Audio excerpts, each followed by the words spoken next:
Imagine witnessing this scene in the middle of the night. A boat with a rower carrying what seems to be a soul toward the Isle of the Dead. What amazes me most is the stillness of the night, the solemnity of the scene. Without a sound, the water seems to have stilled itself to make way for the funeral boat.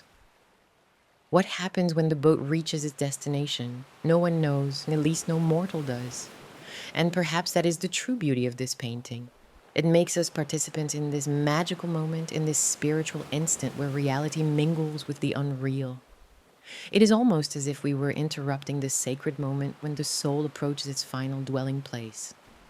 What you are seeing is the Isle of the Dead by the Swiss painter Arnold Böcklin, painted in 1880. Böcklin created multiple versions of the same painting, depicting a rower and a white figure on a small boat, crossing a vast expanse of water toward a rocky island.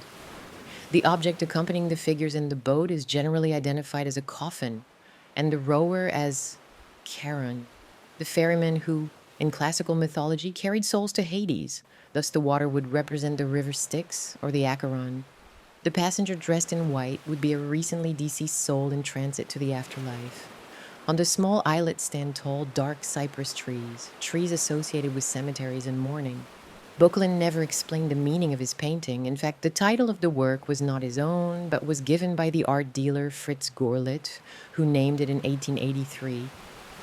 Of course, as a true symbolist, Böcklin never revealed the meaning of his painting, and that only deepened its mystery.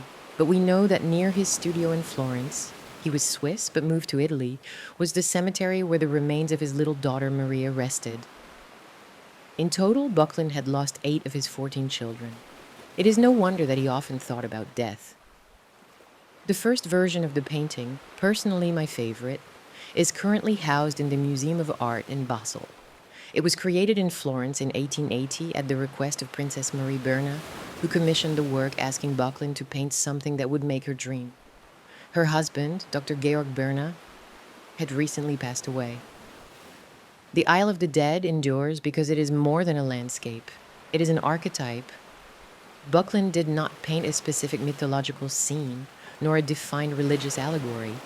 He created an ambiguous, dreamlike space where we, the living, can take comfort in imagining where our loved ones might go. A solemn, tranquil place. Perhaps it isn't so crazy to think that souls have a final resting place. And what better place than one so peaceful and serene?